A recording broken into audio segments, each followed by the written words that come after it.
رب نے سورج کی روشنی دے کر احسان کیا, جس رب نے بدن میں طاقت دے کے احسان کیا, میں 3 گھنٹے کام کروں پیٹ کے لیے, 5 منٹ کا ٹائم نکال کے اس رب قدیر کو سجدہ کر لوں, چاہے مسجد میں وقت آ جائے مسجد میں پڑھ لوں, ایئرپورٹ پہ نماز کا ٹائم آئے وہاں پڑھ لوں, پوری زمین اللہ کی ہے, جہاں چاہو سجدہ کرو. ماں کے پیٹ سے پیدا ہوگا کتا, اس کو میرا سجدہ کھلتا ہے, اس کو میری نماز کھلتی ہے. وہ ڈانس کرے کوئی بولنے والا نہیں ہے. ریلوے ٹرین میں اگر کوئی نماز پڑھے, نماز پڑھنے میں لگتے ہیں 3 منٹ, اب 4 رکعت ہے, اس کو دوڑ کر پڑھنا ہے, حالت سفر میں قصر کرنا ہے, 2 رکعت پڑھنے میں 2 منٹ لگتے ہیں. اگر ٹائم نہیں ہے, ٹرین نہیں رکی ہے, تو 3 بار سبحان ربی الاعلیٰ نہیں کہنا, 1 بار بولے گا. 3 بار سبحان ربی العظیم نہیں بولے گا, 1 بار بولے گا. التحیات کے بعد پوری درود ابراہیمی نہیں پڑھنا ہے, اللہم صلی علی محمد وعلی آل محمد, بس سلام پھیر دے. اگر وقت 2 منٹ ہے, اس طرح سے نماز پڑھ لے, فرض ادا ہو جائے گا. کتنا ٹائم لگے گا ٹرین پہ نماز پڑھنے میں؟ 2 منٹ. مگر ماں کے پیٹ سے کتا پیدا ہوگا, اس کو 2 منٹ کا سجدہ برداشت نہیں ہوتا ہے. اسی ٹرین میں لوگ شراب پی رہے ہیں, اسی ٹرین میں لوگ زنا کر رہے ہیں, اسی ٹرین میں لوگ تاش کھیل رہے ہیں, اسی ٹرین میں راستہ روک کر بیٹھ کر تولیہ پھیلا کر لوگ تاش کھیل رہے ہیں. کوئی بولنے والا نہیں ہے. راستہ چلتے سڑکوں پہ, ایئرپورٹ پہ انجوائے ہو رہا ہے, مستی ہو رہی, کوئی نہیں بولنے والا ہے. شراب پیا جا رہا, پانی سے جب سستی شراب ہے گوا میں, تو ایئرپورٹ پہ اترنے کے بعد ہر طرف شراب کی بدبو آتی رہتی ہے, کوئی بولنے والا نہیں ہے. نماز پڑھو تو پولیس والا کے روک میں رکھتا ہے, تو تم چاہے جو کر, مگر میرے بزرگوں نے کہا ہے آخر زمانے میں ماں کے پیٹ سے کتا پیدا ہوگا. اس لیے اس زمانے میں اس ایمان بچانا اتنا مشکل ہوگا, لوگ قبرستان توڑ کے کہیں گے کہ کاش میں مر گیا ہوتا تاکہ یہ دن مجھ کو دیکھنے کو نہیں ملتا. اس فساد کے زمانے میں حضور نے کہا ہے جو میری سنت کو مضبوطی سے تھام کے رکھے, چونکہ آخر زمانے میں ہتھیلی میں آگ رکھنا مشکل ہوگا, اسی طرح ایمان بچانا مشکل ہوگا ہتھیلی کی آگ کی طرح. تو جو ایمان بچا لے, سنت پہ عمل کر لے, تمام مخالفت کے باوجود وہ عبادت کر لے. حضور نے کیا کہا؟ جس نے میری امت کے فساد کے زمانے میں میری سنت کو مضبوطی سے تھاما, اللہ اسے 100 شہیدوں کا اجر عطا فرما دے. سبحان اللہ. نعرہ تکبیر, نعرہ رسالت, فیضان اعلی حضرت مفتی شہریار رضا صاحب قبلہ. سبحان اللہ, سبحان اللہ. تم 101 لاکھ روپے خرچ کر کے جلسہ کرواتے ہو, لوگ کہتے ہیں کیا فائدہ ہے, کیا فائدہ ہے. وہاں 50 کھرب روپے پانی کی طرح بہ گئے تماشے کے پیچھے, کوئی نہیں بولنے والا ہے کیا فائدہ ہے. اڑیسہ میں ابھی جنوری میں 13 جنوری سے لے کے 29 جنوری تک ہاکی کا کھیل ہوا, اور وہاں کی سی ایم نے کہا تھا کہ ہندوستان کی ٹیم اگر جیت گئی تو اس کو 1-1 کروڑ روپے پر پلیئر, پر کھلاڑی کو گورنمنٹ دے گی. اب کیا ہوا, ہم نے اس کو رزلٹ کو پڑھا بھی نہیں, کیا دیا نہیں دیا, مگر اس کا اناؤنسمنٹ تھا کہ 1-1 کروڑ روپے پر کھلاڑی کو دیں گے.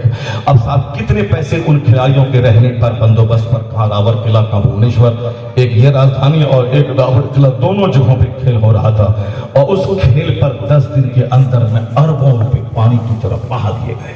کوئی پوچھنے والا ہے اربوں روپے تماشے کے پیچھے کیوں بہا دیے؟ کیا ہوا؟ کھوپڑی خراب ہوئی لوگوں کی.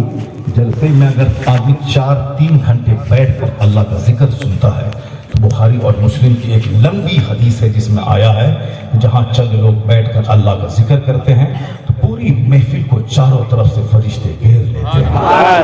جھوٹوں کے ساتھ تو بہت رہا, چوروں کے ساتھ تو بہت رہا, ڈکیتوں کے ساتھ تو بہت رہا, فرشتوں کے ساتھ کب رہنے کا موقع ملتا ہے. فرشتے چاروں طرف سے محفل کو گھیر لیتے ہیں, اب پوری محفل کی رپورٹ اللہ کی بارگاہ میں پیش کرتے ہیں اور کہتے ہیں الہی تیرے فلاں فلاں بندے وہاں بیٹھ کر تیرا ذکر کر رہے تھے. اللہ کہتا ہے کہ میرے بندے میرا ذکر کرنے کے بعد کچھ مانگ بھی رہے تھے. کہا معبود, وہ جنت مانگ رہے تھے. کہا ان لوگوں نے جنت دیکھا ہے؟ کہا نہیں. کہا دیکھیں؟ کہا دیکھیں تو اور جنت کی طرف میں آگے بڑھ جائیں. کہا کسی چیز سے پناہ بھی مانگ رہے تھے؟ ہاں معبود, وہ لوگ ذکر کر کے جہنم سے پناہ مانگ رہے تھے. جہنم کو دیکھا ہے؟ نہیں. کہا اگر دیکھیں تو؟ کہا دیکھیں تو اور جہنم سے پناہ مانگنے میں آگے بڑھ جائیں. اللہ کہتا ہے کہ گواہ رہو تم کہ میں نے ان سبوں کو بخش دیا ہے. سبحان اللہ. ایسا ہی کوئی کمزور حدیث ہے, کمزور نہیں ہے, بخاری اور مسلم کی حدیث ہے, جناب ابو ہریرہ اس کے راوی ہیں, لمبی حدیث ہے, دونوں صحیحین میں یہ روایت موجود ہے کہ اللہ فرماتا ہے کہ تم فرشتوں کا فاستشہدوا, گواہ رہو کہ میں نے سب کو بخش دیا ہے. فرشتہ کہتا ہے کہ معبود اس میں ایک شخص یہ بھی تھا جو تیرا ذکر کرنے نہیں, وہ کسی دوسرے کام سے آیا تھا, ان لوگوں کے پاس بیٹھ گیا تھا. جیسے جلسہ ہوتا ہے بہت سارے لوگ آگے دیکھتے ہیں، بات اچھی لگی بیٹھ جاتے ہیں. بہت سارے پولیس والے ہوتے ہیں اچھے بھی ہوتے ہیں، ان کو ٹائم تھا 10:30 تک ختم کروا دینا، مگر بات ان کو اچھی لگی وہ خود بیٹھ کے سننے لگا. جب بڑے آفیسر کا فون آتا ہاں ہاں سر بس اب ختم ہونے والا، ختم کرواتے، چونکہ ان کو بھی بات سننے میں اچھی لگتی ہے، وہ بھی بیٹھ کے سننے لگتا ہے. تو اب بہت سارے لوگ آتے ہیں، دیکھا دوست سے ملنے آیا تھا، ذکر ہو رہا، بیٹھ گیا. اب اس کا آخری جملہ سنیے حدیث پاک کا کہ فرشتہ کہتا ہے الہی کچھ لوگ ایسے تھے جو ذکر کرنے نہیں دوسرے کام سے آئے تھے، مگر ذکر کرنے والوں کے ساتھ مل کے بیٹھ گئے. وہ اللہ کہتا ہے کہ مجھ کو یاد کرنے والے لوگ اتنے خوش نصیب ہوتے ہیں کہ لا یشقا جلیسہم، جو ان کے پاس بیٹھ جائے وہ بھی بد نصیب نہیں ہوتا.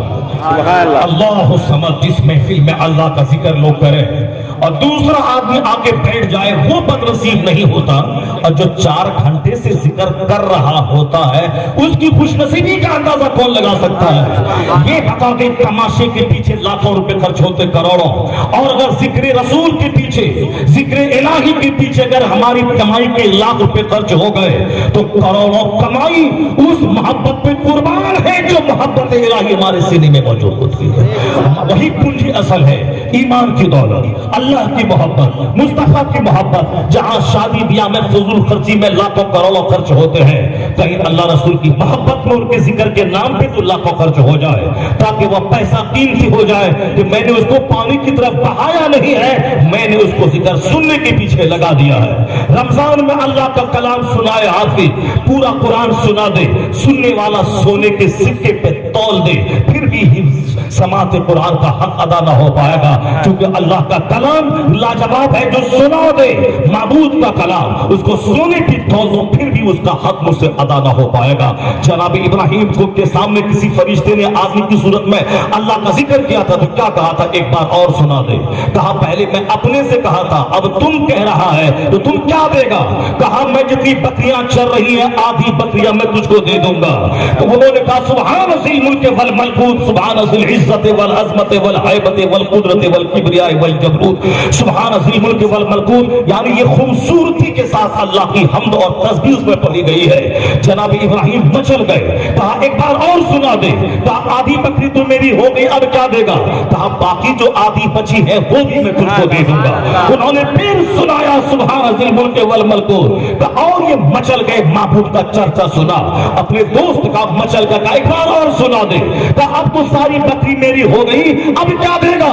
کہا بکری تو تیری ہو گئی، اب اس بکری کا چرواہا بھی تو چاہیے، ایک بار اور سنا دے، میں اپنے آپ کو تیرے حوالے کر دوں گا. اللہ سبحان، آسمان میں دھوم مچ گئی کہ خلیل اللہ ایسے ہوتے ہیں جو رب کی خاطر دولت بھی جان بھی سب سپرد کر دے. وہی ہے خلیل، یعنی محبوب کا نام سننا ہے، جان چلی جائے، دولت چلی جائے، محبت میں قربانی نہ ہو تو مزہ نہیں آتا. بال بچوں کے کھلونے کے پیچھے ہزاروں خرچ ہوئے ہیں، رب کی محبت کے نام پہ اس کے ذکر کے پیچھے کچھ خرچ ہو جائے. جس کے دل میں سچی محبت ہوگی کبھی نہیں بولے گا جلسہ کرانے سے کیا فائدہ ہوا، وہ بولے گا 4 گھنٹہ ذکر ہوا. جو ٹھنڈک 50 کروڑ کے مکان کی تعمیر کے بعد دل کو نہ ملی، وہ ٹھنڈک 4 گھنٹے کی محفل میں کلیجا کو مل کی جائے. ہم نے محبت کی لذت، سبحان اللہ سبحان اللہ، ماشاء ہم نے اللہ. ابھی کبھی لذت کہاں پائی ہے؟ ہم نے تو ابھی صرف دنیا کو دیکھا ہے، ہم نے مکانات کو دیکھا ہے، ہم نے گاڑیوں کو دیکھا. میں کہتا ہوں میرے لال میرے بچے، تم ہاتھ میں دھاگا باندھتے ہو، کیوں باندھتے ہو؟ اسی لیے کہ تم نے اس راجپوت کو دیکھا، فلم کے ڈانسر کو دیکھا. کیا کوئی مولانا ہاتھ میں دھاگا باندھا؟ ہم لوگ سرکار غریب نواز کے آستانے پہ سال میں ایک بار نہیں کئی بار جاتے ہیں، کئی بار جاتے ہیں. الحمدللہ بریلی شریف ایک بار نہیں سال میں کئی بار جاتے ہیں. کبھی کبھار تو بغداد معلّہ اور یہاں بریلی اور اجمیر تو سمجھے کہ میری دونوں آنکھیں ہیں. ایک طرف ایمان دینے والا ہے، ایک طرف ایمان بچانے والا ہے. اگر کوئی بولے کہ انٹروڈکشن کروا دے ان دونوں کا، یہ چرسی مجاور کیا جانے رضا کون ہے، یہ چرسی مجاور کیا جانے رضا کون ہے. چرس پیتے رہو مت بولو رضا کے خلاف، بھانگ کھاتے رہو شراب پیتے رہو، آنے والے زائرین کے جیب پہ ہاتھ ڈال کے پیسہ چوری کرتے رہو، ان کی چپل بھی چوری کر، ان کا پرس بھی چوری کر. یہ پرس چور کیا جانے رضا کس کا نام ہے، یہ چپل چور کیا جانے رضا کس کا نام ہے. یہ رمضان کے دنوں میں چرس پینے والا یہ کیا جانے رضا کس کا نام ہے. میں تو کہتا ہوں کہ مفت کا پیسہ جس کو ملتا ہے وہاں ڈھیر سارے فساد پیدا ہوتے ہیں. جو آدمی بیچارہ اینٹ ہو کے 8 گھنٹے میں 300 روپے کماتا ہے اور یہاں ایسے چادر ڈالا نکال جو ہے تیرے پاس نکال, سارا ہندوستان خواجہ سے مانگنے آتا ہے اور وہاں کے چرسی دوسروں کے پاکٹ پہ نظر دوڑاتے ہیں کہ نکال اس میں کیا ہے. اس کو وشواس نہیں کہ وہ خواجہ دیں گے, اس کو وشواس ہے کہ زائرین جو آئے ان کا پیسہ لینا ہے. یہ چوری کرنے والا کیا جانے کہ خواجہ کون ہے اور رضا کون ہے. ان دونوں میں رشتہ کتنا گہرا ہے, خواجہ اور رضا میں کتنا رشتہ گہرا ہے. یہ تو پیٹ کے لیے خواجہ خواجہ کرتا ہے, اور کل اگر خواجہ غریب نواز 2-4 تماچا مار کے اس کو بھگا دیں وہ غریب نواز کو ہی گالی دینے لگے گا, اس لیے کہ ان کو تو صرف پیٹ چاہیے, ان کو تو روٹی چاہیے, اسی لیے وہ خدام خدام خدام بولتا رہتا ہے. ورنہ وہ خدام کیا تو لٹیرا ہے جس کا چہرہ نہیں بدل پایا, جس کی سوچ نہیں بدل پائی. میں نے رمضان کے دنوں میں پھول بیچنے والوں کو دیکھا ہے جو رمضان کے دنوں میں بالکل مستنڈا طاقتور ہے, وہ کھانا کھاتی, میں نے اس کو دیکھا ہے رمضان کے دنوں میں. یہ چلا ہے رضا کے خلاف بولنے کے لیے, تم کھاتا رہا پیتا رہا. رضا اس کا نام ہے جو رضا کا بیٹا پھول نہیں بیچتا, رضا کا بیٹا چادر بیچ کے پیٹ نہیں پالتا ہے, چادر وہ بیچے جو جاہل ہو. رضا کا بیٹا تو مفتی اعظم ہند بھر کے سنیت کی خدمت کرتا ہے, وہ کتابیں لکھتا ہے, وہ کتابیں لکھ کر کے سنیت کی خدمت کرتا ہے. رضا کا بیٹا رضا کا پوتا وہ درسگاہ میں بیٹھ کے پڑھاتا ہے, ملا حسن پڑھاتا ہے, ترمذی پڑھاتا ہے, بخاری پڑھاتا ہے, دنیا بھر کے فتویٰ کا جواب دیتا ہے. وہ جمعہ کا خطیب پیدا کرتا ہے, مدرسوں کا مدرس پیدا کرتا ہے, وہ دارالفتاء کا مفتی پیدا کرتا ہے, وہ دارالقضاء کا قاضی پیدا کرتا ہے. یہ چرسی مجازر یہ کیا جانے یہ خطاب کسے کہتے ہیں, خطیب کسے کہتے ہیں, درسگاہ کسے کہتے ہیں, مدرس کسے کہتے ہیں. یہ 2-4 جنگلی قسم کے بابا یہ لوگ لنگوٹے کو کتب ابدال کہتے ہیں. جو لنگوٹا پہنتا ہو, پیشاب پاخانہ اسی کپڑے میں کرتا ہو, وہ کھاتا پیتا انڈیا میں ہو اور اس کا دلال مرید بولتا ہے کہ یہ مدینہ میں نماز پڑھنے چلا گیا ہے. اس سے زیادہ مستی اور انجوائے کیا ہوگی اس کی زندگی میں. کھائے انڈیا میں, پاخانہ انڈیا میں کرے اور سوئے, اور دلال مرید بولے مدینہ نماز پڑھنے چلا گیا ہے. بتائیں اس سے زیادہ مستی کیا ہوگی. عیش کا عیش بھی ہے, مریدوں کے نظر میں وہ کتب اور ابدال بھی ہے, اور مدینہ میں نماز پڑھنے والا ابدال ہے. انہی لوگوں نے عالموں کا احترام مٹا دیا تھا, مسجد کے خطیبوں کا وقار مجروح کر دیا تھا, مسجدوں کو اجاڑ کے اکھاڑے کو ترجیح دینے والا, مسجدوں کو اجاڑ کے فرضی امام باڑے کو ترجیح دینے والا, مسجدوں کو اجاڑ کے پنجا بنا کے دوسروں کو ٹھگنے والا, عورتوں کو بیوقوف بنا کے چند سکے کمانے والا پنجا کے نام پہ. اس لیے انہوں نے مدرسے کی خانقاہ کی عزت کو پامال اس نے کیا تھا. عالموں کو تو کہیں کا نہیں چھوڑا تھا. عالموں کے خلاف بولے 2 ٹکا کا مولوی کیا جانے, یہ 2 رکعت کے امام کیا جانے, یہ تو لنگوٹا بابا جو لنگوٹے میں پخانا کرے لنگوٹ میں وہ تو کتب ہو گیا. اور پھر شریعت کیا ہے, طریقت اصل چیز ہے. رمضان کے دن میں چرس پینا ہے یہ طریقت والا ہو گیا, اور جو بیچارہ روزہ رکھ کے قرآن حدیث پر عمل کرتے ہوئے وہ تو 2 رکعت کا امام ہو کیا جانے. ان لوگوں نے تو جیسی کی تیسی کر دیا تھا. مگر آج بھی دنیا میں ان چرسیوں کے نہیں, اہمیت گورنمنٹ اور دنیا کے نزدیک خطیبوں کی ہے, مفتیوں کی ہے. تو اگر کوئی مسئلہ آ جائے تو مفتی سے رابطہ ہوتا ہے, اس کا فتویٰ دے دے. گورنمنٹ مفتی کے فتوے کی عزت کرتی ہے. تو آپ فتویٰ کون دیتا ہے, جمعہ کا خطاب کون کرتا ہے, عیدین کا خطبہ کون دیتا ہے, نکاح کا خطبہ کون دیتا ہے. آج مسلمانوں کی طرف سے کفار و مشرکین سے مناظرہ کون کرتا ہے. جس کے پاس قرآن حدیث کا علم ہو وہی نے مناظرہ کرے گا, وہی نے خطاب کرے گا, وہی نے درسگاہوں میں بیٹھ کر عالموں کی جماعت کو پیدا کرے گا. وہ بخاری اور ترمذی پڑھا کر کے محدث و فقیہ بنائے گا. تو آج اگر مدرسہ زندہ ہے, فقیہ زندہ ہے, خطاب زندہ ہے, اور ان جنگل جھاڑ والوں کے ہٹ کر عالموں کا احترام زندہ ہے, تو اس صدی میں احسان امام احمد رضا خان فاضلی پڑھے گی.